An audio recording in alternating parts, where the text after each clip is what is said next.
अस्सलाम वालेकुम ख़वातीन और हज़रात, मैं हूँ इत्शाम अख्तर और आप लोग देख रहे हैं इत्शाम अख्तर यूट्यूब चैनल। आज हमारे मेहमान जनाब अमीन हफीज़ साहब, जो कि किसी तारुफ के मोहताज नहीं। इन्होंने 40 साल एक ही चैनल के साथ काम किया और इतनी मेहनत की कि पाकिस्तान के वाहिद रिपोर्टर बन गए जिन्हें प्राइड ऑफ परफॉर्मेंस का अवार्ड मिला। तो चलिए बढ़ते हैं अपने आज के मेहमान की जानिब और जानते हैं कैसा रहा इनका सफ़र और क्या है इनकी कहानी इन्हीं की ज़ुबानी।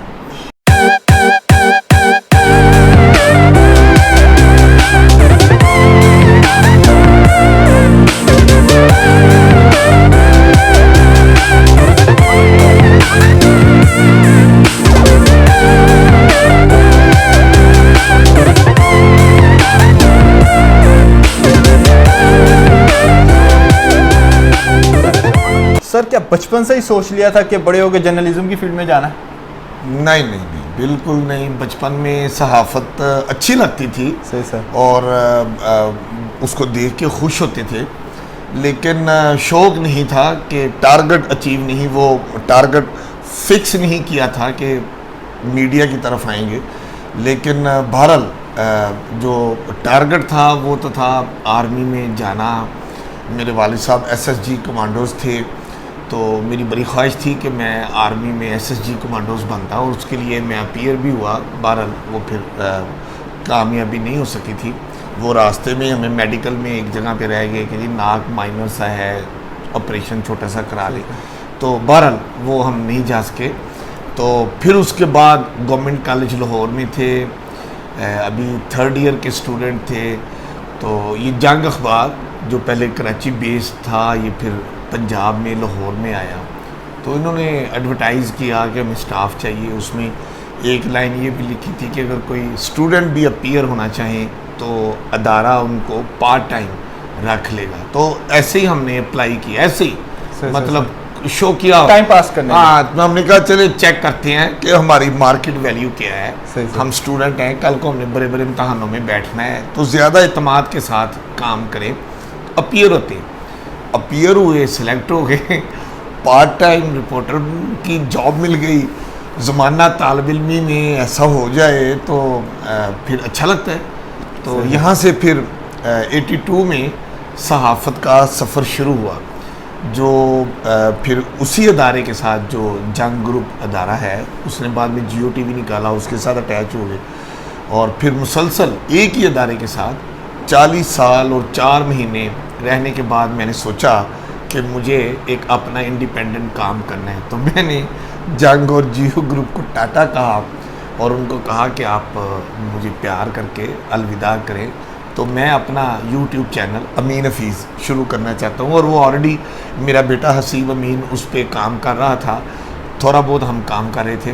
तो यूँ सहाफ़त का सफ़र जो आपने पूछा, ज़माना तालिब इल्मी से शुरू हुआ और फिर वो यहाँ तक पहुँच गया। सर, आपने सहाफ़त में इतनी मेहनत की कि प्राइड ऑफ परफॉर्मेंस का अवार्ड आपको मिला। वो क्या लम्हात थे जब आपको पता लगा कि आपको ये अवार्ड मिलने जा रहा है? एक खत आया फेडरल गवर्नमेंट से, कैबिनेट डिवीज़न का खत था और उसके ऊपर सीक्रेट लिखा हुआ था। तो बहरहाल प्रोसेस तो चल रहा था अवार्ड के हवाले से। जो वो मुझसे चीज़ें मांग रहे थे मैं उनको दे रहा था, इंटरव्यूज़ भी हो रहे थे। लेकिन जब वो देखा तो फील हुआ कि कुछ बेहतर हो गया। खुद से सोचा, तो डरते डरते और उस खत को खोला अपनी फैमिली मेम्बर्स की मौजूदगी में, तो बहुत बड़ी खुशखबरी थी। और उन्होंने बताया कि आप प्राइड ऑफ परफॉर्मेंस के हकदार करार पाए हैं।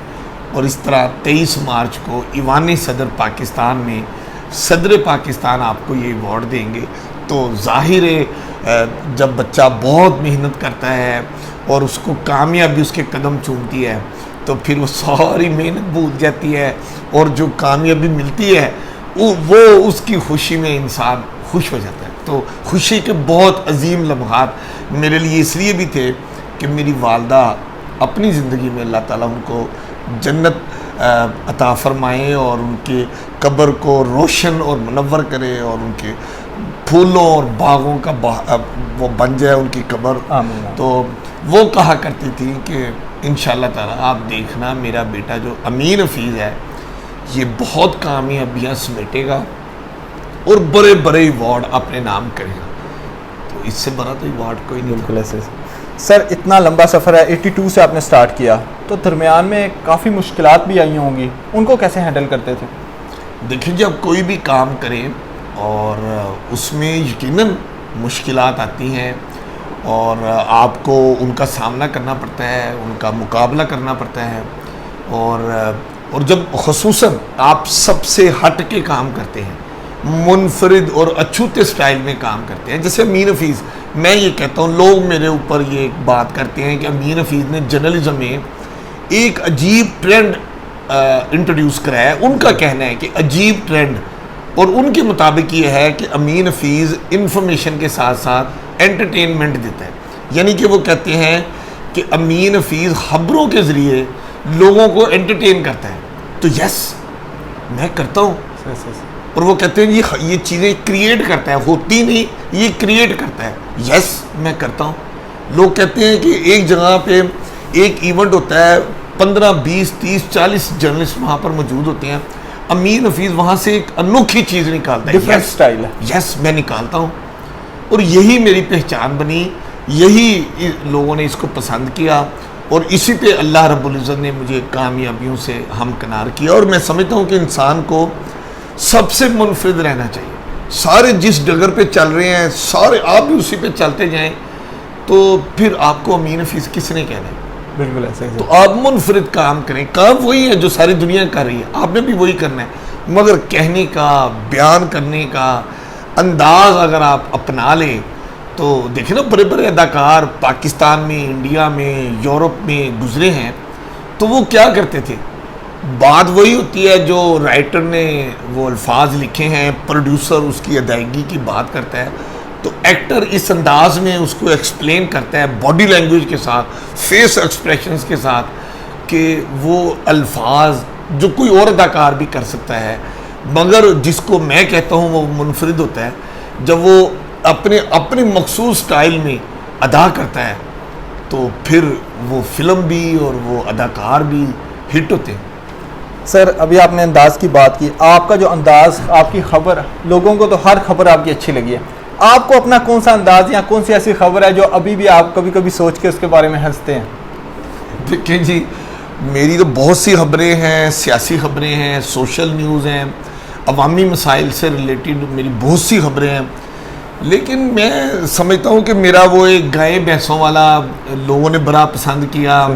वो जो शाही किले में मैंने बादशाह सलामत का रूप धार के, वही बादशाह सलामत के लबो लहजे में मैंने जो इजहार किया, जो शाही किला में शादी हो गई थी तो वो नहीं होनी चाहिए थी, इंटरनेशनल मोनूमेंट है हमारा लाहौर फोर्ट जो है, और वहाँ पर खिलाफ वर्जी हो गई, तो वहाँ पर मैंने जाके बादशाह सलामत वही अंदाज़ अपनाया कि जैसे मुगलिया दौर है, बादशाह सलामत को पता चल गया है कि उसके शाही किला में इस तरह खिलाफ वर्जी हुई है, तो मैंने वही बादशाह सलामत के गेटअप में अपने पीछे उसी तरह जो दरबान होते हैं उनको भी उसी तरह हाथ बांध के, नज़रें झुका के अपने पीछे खड़ा किया, और मैंने कहा किसने हमारे शाही किला में शादी रचाई, और यूँ मैंने तलवार निकाल के ना, वो जो उधर नकली सी तलवार होती है, बादशाह सलामत का वही नकली ड्रेस, लेकिन बिल्कुल जैसे ओरिजिनल होता है उसके करीब तरीन उसकी कॉपी उन्होंने बनाई होती है। मैंने यूँ तलवार निकाल के कहा सजा मिलेगी कैमरामैन, इस तरह सारी मैंने, लोगों ने पसंद किया उस टाइम।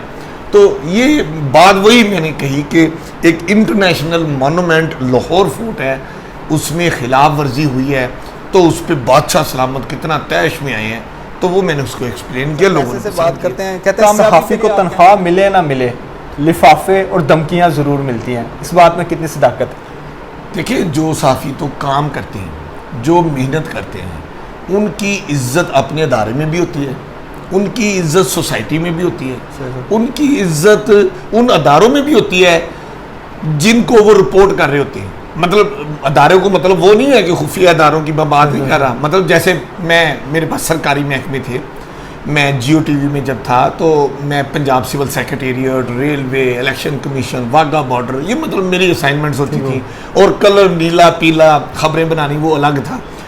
तो जिन रिपोर्टरों की जो भी जिम्मेदारी है, वो एजुकेशन को कवर करना हो, स्पोर्ट्स को कवर करना हो, पॉलिटिक्स को कवर करना हो, खेल कूद को कवर करना हो, जो भी जिम्मेदारी है उनकी उन अदारों में भी इज्जत होती है, अपने अदारों में भी इज्जत होती है, जो मेहनत कर रहे होते हैं। और जो मेहनत नहीं करते हैं, सिर्फ दूसरों की जेब पे नज़र रखते हैं, तो फिर उनको लिफाफे भी मिलते हैं, धमकियाँ भी मिलती हैं। सर आपको कभी धमकी वगैरह मिली? मुझे कभी नहीं धमकी मिली, क्यों मिलेगी? मैं कभी बिलो द बेल्ट खेलता ही नहीं। मैं ये नहीं कि मेरी अमीन हफीज़ साहब मैं आपको मिलने गया हूँ, आपने मेरी बात नहीं मानी या मेरा जायज़ नजायज़ काम नहीं किया तो मैं आपके ख़िलाफ़ हो गया, और जब आपने किया तो मैंने भाग लगे रहन, जोड़ियाँ सलामत रहन। मैंने इस तरह की जर्नलिज्म, मैं ऐसा जर्नलिस्ट ना था ना हूँ, और ना ही अल्लाह रब्बुल इज़्ज़त मुझे बनाए। जब आप मरासी किस्म के साफ़ी बन जाते हैं, जैसे भी आप देखें मुख्तलिफ टीवी चैनल है, मुझे नहीं कहना चाहिए, लेकिन दुनिया कहती है कि हर टीवी चैनल किसी न किसी पॉलिटिकल पार्टी का, किसी न किसी अदारे का वो तर्जुमान बना हुआ है। दिस इज़ नॉट, मतलब ये कोई दुरुस्त नहीं है। जर्नलिस्ट को, जर्नलिस्ट अदारों को, लोगों को इंफॉर्मेशन देना चाहिए। डिसीजन लोग खुद लें, और हम मुफक्कर पाकिस्तान बन के बैठ के उधर बैठ जाते हैं और कहते हैं ये दुरुस्त है, ये गलत है, ये गलत है, ये दुरुस्त है। भाई हम कौन होते हैं ये कहने वाले? हम ये कहें कि ये हुकूमत है, इसकी ये पॉलिसीज़ हैं, इस पॉलिसियों को हम तनकीद का निशाना बनाएं या उसकी तारीफ करें। ये नहीं है कि भाग लगे रहें या सत्यानाश रात को गवर्नमेंट ही टूट जाए। तो मतलब ये अब सहाफत की बजाय जब पार्टीबाजी करते हैं, फिर आपको धमकी भी मिलती हैं, और पार्टीबाजी करने से मुझे नहीं पता, आप कह रहे हैं मिलते हैं तो शायद लोगों को मिलते हैं लिफाफे। सर एक चैनल के साथ आपने 40 साल काम किया और अचानक चैनल, सब चैनल्स को अलविदा करके सोशल मीडिया पर आ गए। क्या सोशल मीडिया पर इतना पैसा है? नहीं, बात पैसे की नहीं है।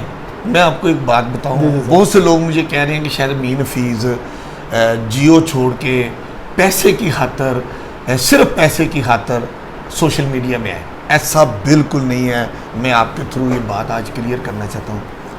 अमीन हफीज़ जिस अदारे में काम कर रहा था 40 साल और 4 महीने, उससे बड़ा अदारा मैं बड़े खुले दिल से आज भी कहता हूँ कि जंग और जियो ग्रुप से बड़ा अदारा जर्नलिज्म में आज भी पाकिस्तान में कोई नहीं। रेटिंग के हवाले से, गवर्नमेंट की नज़रों के हवाले से, आप गवर्नमेंट जो सर्वे करती है कौन किस चैनल किस जगह पे खड़ा है, उस हवाले से ये अदारा आज भी अपनी जगह मौजूद है।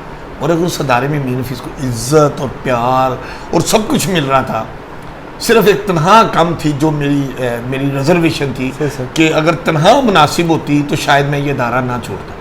ज़ाहिर मेरे बच्चे बड़े हो रहे हैं, उनकी ज़रूरतें आ रही हैं, तो मैंने अपनी ज़रूरतों और अपनी जितनी मैं मेहनत करता हूँ तो मैं चाहता था मुझे उतना मुआवजा भी मिले।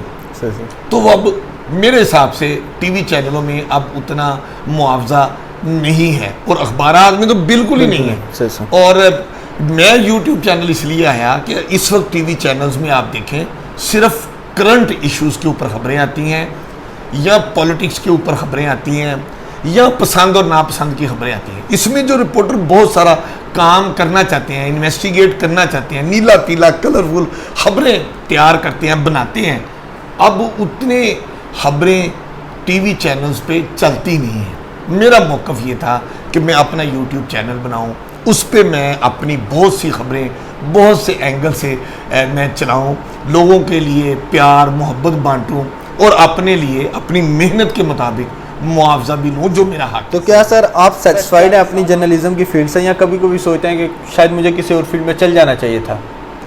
नहीं, चले जाना चाहिए था तो मैंने बताया, मैंने तो फौज में ही जाना था। मैं साफ़ी ना होता तो मैं SSG आर्मी का कमांडोज होता, और इंशाल्लाह मैं होता, और वतन के लिए मैं बहुत कुछ करता। और मैं समझता हूँ कि जब अल्लाह ताला ने मेरे हाथ में कलम दिया, मेरे हाथ में माइक दिया, तो मैंने फिर भी अपने पाकिस्तान को मजबूत, मुस्तहिकम और खुशहाल बनाने में अपना पॉजिटिव रोल प्ले किया। मैंने पाकिस्तान का अखबार की दुनिया में, टीवी की दुनिया में पाकिस्तान का गुड इमेज दुनिया के सामने रखने में मैंने अपना मस्बत किरदार अदा किया। मैंने पाकिस्तान की सहाफ़त का एक खूबसूरत चेहरा, हमारे आम लोग परेशान हैं उनके चेहरों पे मैंने अपनी जर्नलिज्म जो है वो मुनफरिद और अछूते स्टाइल की कि इंफॉर्मेशन विद एंटरटेनमेंट, मैंने लोगों के चेहरों पे खुशियाँ भी बखेरी, मालूमात भी दी। मैं समझता हूँ कि मैं दुनिया में जिस मकसद के लिए आया था अल्लाह रब्बुल इज़्ज़त ने मुझसे उसका बहुत सारा काम ले लिया है, और आगे भी अल्लाह रब्बुल इज़्ज़त मुझसे पाकिस्तान की तरक्की और खुशहाली के लिए जहाँ जिस जगह मुझे देखना चाहेंगे, मैं उससे ज़्यादा आगे बढ़ के इंशाल्लाह पाकिस्तान के लिए और नई नस्ल को इल्म देने के लिए, और जिसको कहते हैं कि हम अपने अदारों को, जो हमारे पाक फ़ौज के अदारे हैं, जो हमारे हसास अदारे हैं, उनको मजबूत करने में अमीन हफीज़ को जहाँ जिस वक्त बुलाया गया, मैं सबसे आगे पहली साफ में खड़ा हूँ। सर, ज़िंदगी का ऐसा कौन सा दुख जो हमेशा आपको याद रहेगा? वो क्या कह सकते हैं, वो तो माँ बाप का दुख है जो बहुत जल्दी चले।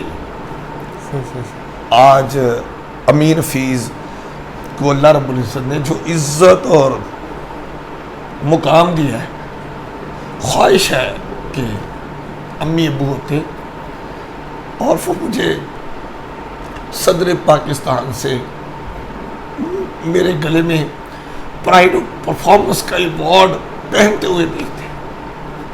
ये दुख है। और सर, अगर खुशी की बात की जाए, वो प्राइड ऑफ परफॉर्मेंस ही था जो हमेशा याद रहेगा। बिल्कुल, वो अपनी जगह दुरुस्त है, लेकिन खुशी की बात यह है कि मुझे अल्लाह ताला ने बहुत अच्छी बीवी दी, जो हर वक्त मेरा इतना ख्याल रखती है कि मुझे अगर आज इसी वक्त पाकिस्तान की किसी सूबे में, पाकिस्तान से बाहर कहीं जाना हो, तो मैं समझता हूँ कि 20-25 मेरे जो कपड़ों के जोड़े हैं हर वक्त वो तैयार होते हैं, मेरा बैग तैयार होता है, मेरा वो जितना केयर करती है, अल्लाह सबको ऐसी बीवियाँ दे, इतनी केयरिंग है। और मैं सबसे ज़्यादा खुश इस बात पर हूँ कि अल्लाह ताला ने मुझे बहुत नेक औलाद दी है, बहुत ज़हीन औलाद दी है। अल्लाह रब्बुल इज़्ज़त मेरे बच्चों को और सारी दुनिया के बच्चों को अपनी हिफाजत में रखे, उनको सेहत दे, और मेरे बच्चों की तरह सारे बच्चों के नसीब अल्लाह ताला अच्छे करे। मुझे खुशी इस बात की है कि मुझे अल्लाह रब्बुल इज़्ज़त ने मुझे मेरी बीवी, मेरे बच्चे बहुत होनहार दिए हैं, और मैं समझता हूँ जिनको मैं देखता हूँ तो मैं बहुत खुश हो जाता हूँ कि अल्लाह ताला की रहमतें हैं। अल्लाह ताला ने मुझे ये रहमतें दी हैं, और यही मेरा नाम लेके आगे चलेंगी, और यही अपने बाप दादा का नाम रोशन करेंगे। सर, सहाफ़त में रह के जो आपकी ख्वाहिशात थी, जो सोचा हुआ था कि ये करना है, वो सब कुछ कर लिया या अभी भी कुछ रह गया? शुक्र अल्हम्दुलिल्लाह। अब ये ख्वाहिश है कि जो अल्लाह ताला ने मुझे इज़्ज़त और इल्म दिया है, मैं वो नई नस्ल तक मुंतकिल करूँ, ये मेरी बिल्कुल ख्वाहिश है। इसके लिए मैं खुले दिल से, कोई मुझे बुलाता है तो मैं भागा जाता हूँ। यूनिवर्सिटियों की मैं बात करता हूँ, तलीमी इदारों की बात करता हूँ, जो नहीं भी किसी वजह से उनकी अपनी मसरूफियात होती हैं, मैं उनको खुद जाके कहता हूँ कि मैं आपके बच्चों के पास आना चाहता हूँ, उनको लेक्चर्स देना चाहता हूँ। मैं चाहता हूँ कि अमीन हफीज़, अगर ये स्टाइल लोगों को पसंद है तो ऐसे स्टाइल में और बहुत से बच्चे आगे बढ़े और वो बड़े बड़े अवार्ड अपने नाम करें, ये मेरी ख्वाहिश है। और मैं अब अपने YouTube चैनल पर भी एक तरबियती प्रोग्राम अपने बेटे हसीब अमीन के साथ, चूँकि वो मेरा सारा YouTube चैनल हैंडल करता है, उसके साथ मिलके मैं एक एजुकेशन प्रोग्राम भी शुरू करने जा रहा हूँ, जिसमें और मुख्तलिफ शोबों की एजुकेशन के साथ साथ जो मीडिया एजुकेशन है वो भी दूंगा। और जो आपने पूछा कि अगर कोई सहाफ़त से वाबस्ता तालिब इल्म अमली ज़िंदगी में प्रोफेशन ये अडॉप्ट करना चाहता है जर्नलिज़म का, तो उसको क्या करना चाहिए, ये सारी चीज़ें मैं अपने एजुकेशन जो मैं विंग बना रहा हूँ चैनल का, उसमें ये सब कुछ मैं नई नस्ल तक सारा इल्म पहुँचाना चाहता हूँ। और मैं उस हकीम की तरह मरना नहीं चाहता कि सारा इल्म अपनी जेब में और अपनी किताबों में रख के मैं फोत हो जाऊँ। मैं नहीं चाहता, मैं चाहता हूँ कि जब मैं इस दुनिया से जाऊँ तो जो कुछ अमीन हफीज़ जिस तरह बना है उस तरह लोगों के अंदर वो जज्बा, वो कर्ज पैदा कर जाऊँ, और अपने से करते कोई नहीं है, वो अमीन हफीज़ के पीछे पड़ जाएंगे सारे। सर, उस्तादों का बहुत अहम किरदार होता है, तो आपकी ज़िंदगी में ज़्यादातर उस्ताद गवर्नमेंट कॉलेज यूनिवर्सिटी से थे या फिर पंजाब यूनिवर्सिटी से? देखिए जी, उस्ताद होता है, वो चाहे MU कॉलेज में पढ़ा रहा हो, चाहे वो सिविल लाइन कॉलेज में पढ़ा रहा और रेलवे रोड इस्लामी कॉलेज में, वो किसी भी कॉलेज में पढ़ा रहा, जो उस्ताद के अंदर एक करंट होता है ना, वो बच्चों में डिलीवर करता है। और मुझे खुशकिस्मती मेरी ये है कि अल्लाह रब्बुल इज़्ज़त ने मुझे बहुत अच्छे अदारे में तालीम हासिल करने का मौका दिया। मैं अल्लाह ताला का जितना शुक्र अदा करूं उतना कम है। मैं जीसी यूनिवर्सिटी का स्टूडेंट रहा, मैं पंजाब यूनिवर्सिटी का स्टूडेंट रहा, और मैंने ज़माना तालिब इल्मी में मैंने किताबें लिखी, मुझे बड़े अवार्ड मिले, और ज़माना तालिब इल्मी के बाद भी मुझे अल्लाह ताला ने बड़े अवार्ड से नवाजा। सर आखिर में हमारी यूथ के लिए कोई मैसेज? यूथ के लिए मैं तो इस काबिल नहीं हूँ जी, मैं तो बहुत छोटा सा कारकुन सहाफ़ी हूँ। मैसेज अगर आप कह रहे हैं तो मैसेज सिर्फ इतना है कि नई नस्ल मेहनत करे, नई नस्ल अपना टारगेट गोल मुतय्यन करे, उसके लिए जद्दोजहद करे, और जद्दोजहद करते वक्त अपने बड़े बुज़ुर्गों का, अपने असातिज़ा का, अपने सीनियर्स का एहतराम करे, और मेहनत करते वक्त और आगे बढ़ते वक्त कभी किसी की जेब पर ना देखें, अपने टारगेट पर देखें। अल्लाह ताला आपको बहुत इज़्ज़त और बहुत आपकी इज़्ज़त और तकरीम में इजाफ़ा करे। सर आपके वक्त का बहुत शुक्रिया। हमारी ख्वाहिश है कि आप वीडियो का अख्ताम अपने अंदाज से करें। कैमरामैन हसीब अमीन के साथ मैं हूँ आपका अपना अमीन हफीज़। बहुत शुक्रिया सर। बहुत मेहरबानी।